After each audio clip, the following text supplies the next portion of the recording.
ఎన్ని జన్మల పుణ్యమో, లేదా పూర్వజన్మలో వారు చేసిన కఠోర తపస్సో, లేక పూర్వజన్మలో వారు చేసినటువంటి గురుసేవా భాగ్యమో, సిద్ధగురు శ్రీ రమణానంద మహర్షి వారికి కూతుర్లుగా జన్మించినటువంటి తత్వదర్శిని జ్యోతిర్మయి భవానీ మాత గారు మరియు సాయి శివానీ మాత గారు పుట్టుకతోనే ఆత్మదర్శనం పొందడానికి అర్హతని సంపాదించుకున్నారు. మరి ఒక సిద్ధగురువు సంతానము సిద్ధులే కదా అవుతారు. చిన్నప్పటి నుండే దైవ మార్గంలో నడుస్తూ, దైవ సేవలు చేస్తూ, గురుసేవలు చేస్తూ వారి జీవితాన్ని ఆధ్యాత్మిక మార్గంలోనే పునీతం చేసుకున్నారు. భవానీ మాత గారు ఉత్తరాధికారిగా ఉంటూ ఎంతో క్రియేటివ్ ప్లానింగ్ తోటి వ్యావహారిక మరియు ఆధ్యాత్మిక కార్యక్రమాలను ఎంతో చాకచక్యంగా నిర్వహించారు. చిన్న వయసు నుండే అభిషేకాలు చేయడము, పాటలు పాడడము చాలా చక్కగా చేసేవారు. వారి జీవితానికి దైవసేవయే ప్రధానంగా మహాపీఠ నిర్వహణ కార్యక్రమాల్ని నిర్వహించేవారు. ఇంత చిన్న వయసులోనే అంత చాకచక్యంగా అంతటి బరువు బాధ్యతలను మోస్తున్నటువంటి జ్యోతిర్మయ భవానీ మాత గారు మరియు శివానీ మాత గారు పుట్టుకతోనే కారణ జన్ములని తెలుస్తుంది.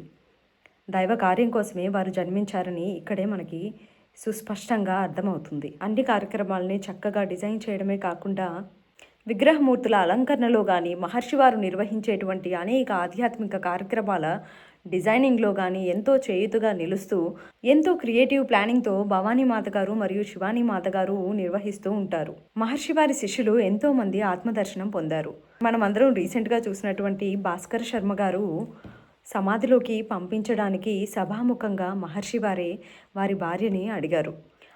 అర్హత ఉన్నప్పటికీ సమాధిలోకి పంపించడానికి వాళ్ళ ఫ్యామిలీ అంగీకారం కూడా అంతే ముఖ్యం. ఇవన్నీ తెలియకుండా చాలామంది అసూయతో ఎలా పడితే అలా మాట్లాడుతూ ఉంటారు. మాట్లాడడం చాలా సులభమే, మరి వారి ఫ్యామిలీకి కూడా అంత త్యాగం ఉండాలి కదా.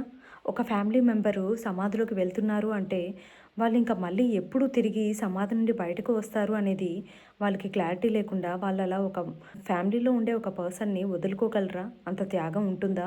ఇవన్నీ ఆలోచించకుండా ఈర్ష్యతో, అసూయతో ఎలా పడితే అలా మాట్లాడుతూ ఉంటారు. మరి మహర్షి వారి కూతుర్లే కదా భవానీ మాత మరియు శివానీ మాత, ఇన్నాళ్ళు ఎందుకు వెయిట్ చేశారు? ఎప్పుడూ ఇవ్వాల్సింది కదా అంటే మహర్షి వారు ఈవెన్ తన కూతుర్ల విషయంలో కూడా అర్హతను చూశారు.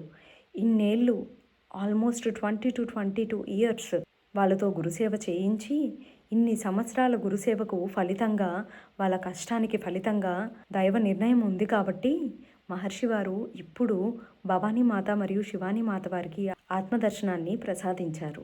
ఎంతోమంది మహర్షి వారి శిష్యులు సమాధి పొందిన వారు గుప్తంగా ఉన్నారు. అది పొందిన వారికే తెలుసు దాని విలువ ఏంటి అనేది. ఆత్మ సాక్షాత్కారం పొందడానికి ఎంతటి గురుసేవ చేయాలి అనే దానికి ఆదర్శమే తత్వదర్శిని జ్యోతిర్మయి భవానీ మాత గారు మరియు తత్వదర్శిని సాయి శివానీ మాత గారు. సో మీరే మాకు ఆదర్శం. ఆత్మ సాక్షాత్కారం పొందినటువంటి తత్వదర్శిని జ్యోతిర్మయి భవానీ గారికి మరియు తత్వదర్శిని సాయి శివానీ మాత గారికి ఎంతో గౌరవంతో మొదటి ఆత్మ సాక్షాత్కార దినోత్సవ శుభాకాంక్షలు.